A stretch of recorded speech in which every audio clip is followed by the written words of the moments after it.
they're kind of at a point in their life that they have to talk about it. People usually have to talk about it if somebody's in a nursing home and they have to get those funds down. So they have to protect those funds, so they come to me. I can either put it in an irrevocable funeral trust at a bank, but in the last 3 years I've changed it. I asked a life insurance agent in town to help me with that. So they put it into a signed irrevocable life insurance policy, and that amount only goes for their funeral. So I have to just kind of print out everything on what someone's gonna pay for their funeral, so that money is protected, and that life insurance policy has a better interest rate than the bank does. So if anybody works at the bank, I'm really sorry about that. But the interest rate is 1.85 at the bank. It's like 0.2 maybe. So it just depends where you go to a bank. And so it accumulates interest on it.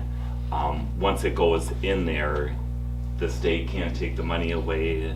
The nursing home can't take that money away. It just protects that money for your funeral. So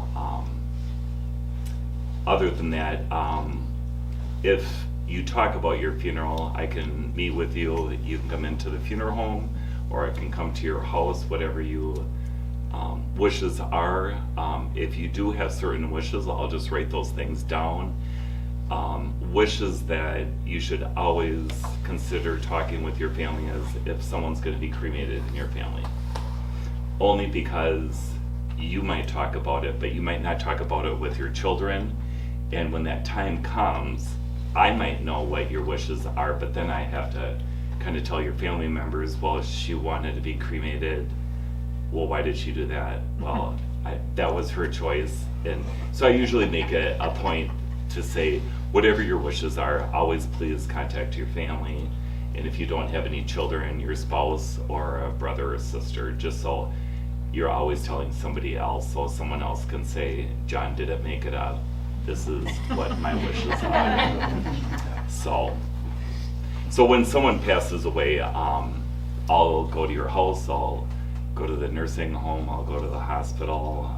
There are accidents that if you pass away from a car accident, I go directly to the scene. So then I bring you back to the funeral home and take care of your body then. And then usually the next day I meet with a family, talk about your funeral services, and whatever your wishes are or any concerns, just let me know what they are, and then I usually make everything possible. Yes, Carol? What if your name is put on as a one of the owners of the insurance policy, and just leave it as it is? You can call your insurance company to have it assigned over to the funeral home. But every life insurance policy isn't the same. I do have a family right now that I asked to have it, the family asked me to fill out paperwork to have it assigned over to the funeral home, but that insurance company won't assign it over to the funeral home. It has to go to the beneficiary. So that family had to bring down their assets, so they're closing out that account, and then they're giving me the money, and then I'm transferring it over, because this lady doesn't have much time to live, so I'm turning it over to the bank to put in an irrevocable funeral trust. So that money is protected because she needs help through state and caregivers. Yes? Another question. Yeah.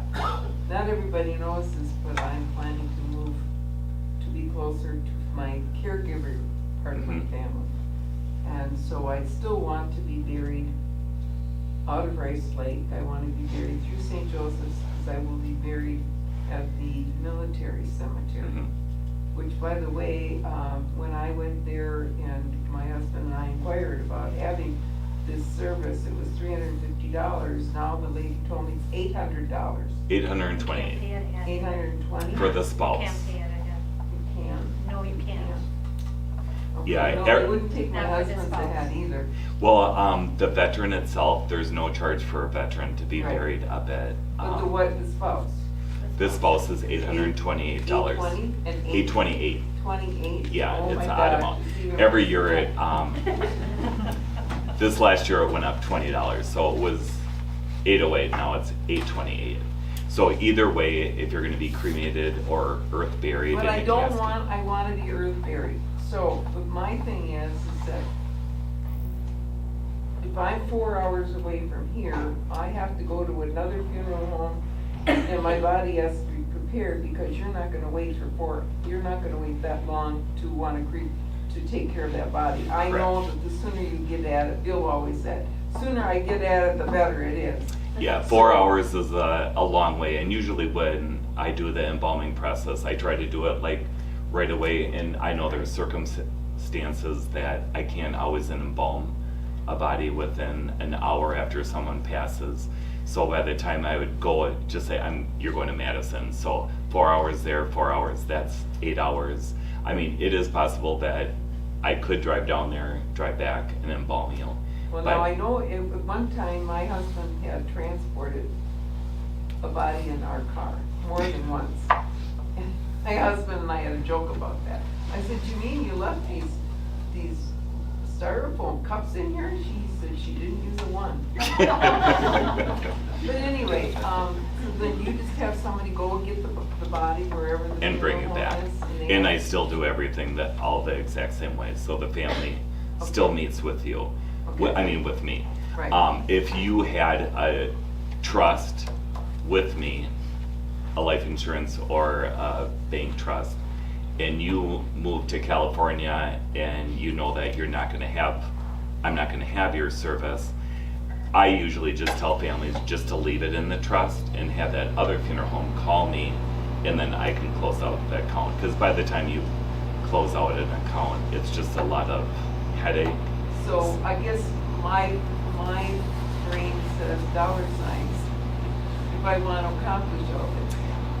If you live 4 hours away, the only extra charge that you're gonna have is just my mileage going to Madison and bringing you back. So it's mileage, it's not some big, No, all right, that's kind of what I try to be fair with everybody and try not to have such an outrageous bill, but that's the only difference that you're gonna have is just that mileage by driving down and bringing you back home. Okay.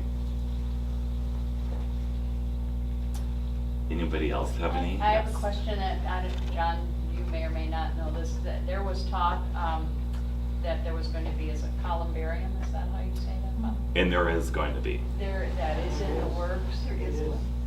It's done? It's out there. Oh, Just happened like 2 days ago. oh. Mm-hmm. I'd like to be cremated, and who wants to describe it, John? Father Father? can, because there's gonna be two. There's 2 columbariums, and I think it was like 128 niches in each one. You had 2 urns in each niche. And we're still working out the details, and we'll have more information coming out on that really soon. But yeah, they were just put out there in the last couple of days. They look beautiful, and then there's going to be some landscaping done around it. But you might explain the cremation process. Yeah, so like the niches, I'll just have to know what the size are on the inside of it. A niche is just the little space that the cremains will go in. So if anybody's ever been up at the Northern Wisconsin Veteran Cemetery in Spooner, they do have walls, so there are niches. So their space is just a certain size, and I just have to make sure that some of my urns will actually go into that wall. So the things that Father has to figure out is how much each niche is gonna cost and what the engraving cost is gonna be and opening and closing of that. So it might be all together in one, but Will we be talking to you, John, about it, or? you can, either way, as soon as I know all the information, I can figure that out. If somebody does need grave spaces, I always have contacts with all the cemeteries, and I do have maps, but my map isn't like Father's map here at St. Joe's. He knows exactly where everyone's buried. I just have a full map to go, these are the areas that you can choose from. I'll do my best to get next to Fred Johnson over here. So if my husband and I both wanted to be cremated, and we could we save one niche with two? Right, right. Yeah. Okay, You have two And you can always okay, pay the church for that niche beforehand if you would Yeah. like to. yeah. And it's just like a grave space at St. Joseph Cemetery or any other cemetery. You can always ask Father or me, and I can always get grave spaces for yourselves. Yes. Okay, so I'm still, do not know what to do if my wife dies tonight. Okay. Do I call 911? Do I call the police? Do I call Father Ed? Is she at home? Let's just say, We're healthy as can be. Right. But I if just she wanna know would the pass steps. away, What do I do? you would have to call 911. Okay, And then the ambulance would come, and then the medical examiner would come to your house, and then I would come to the house after the medical examiner came. okay. If you or your wife was on hospice care, you wouldn't call 911. You would call the hospice nurse. So I don't need the medical examiner involved or the ambulance or a police officer or anything. Hospice is kind of like their doctor at home in a way. She can pronounce the death, and so the nurse knows all your medical condition, so she'll be able to release your wife's body to me. Yes.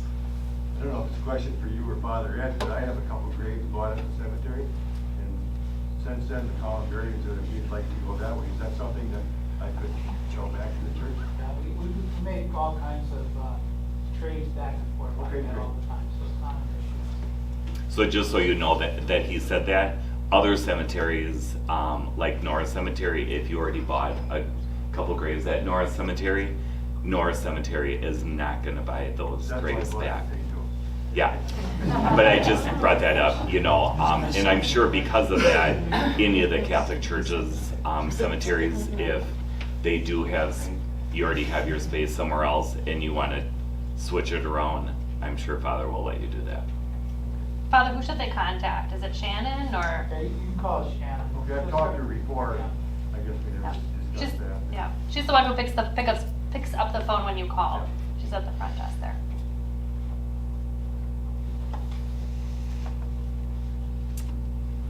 Any other questions for me at all?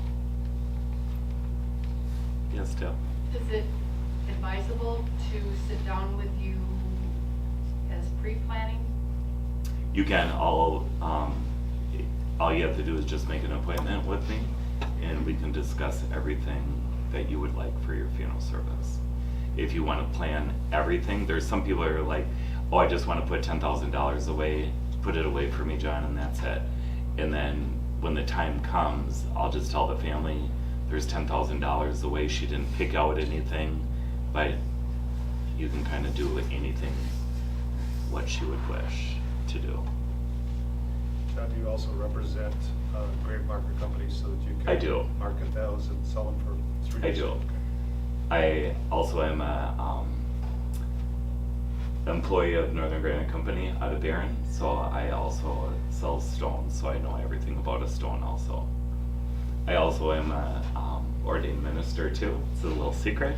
So, but I've been that since 2013. I didn't go to seminary or anything. I just kind of did it online. Internet investor. Yeah. And I only did it because people were coming to me, if they didn't have a pastor or anybody that they can rely on, I only did it because of that. I'm not gonna ever take a funeral away from a priest or any other pastor, so they always come first, and if they really don't have any connection with anybody, then I'll step forward. And it's usually, I'm like, I'll do it if you want me to, you know, so. And you don't know this either, but I usually don't charge for it either, so.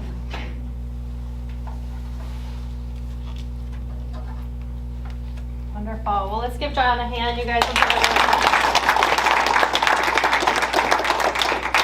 Thank you. Thank you so much. The last thing I will share with you, and I know, Chris touched on it too.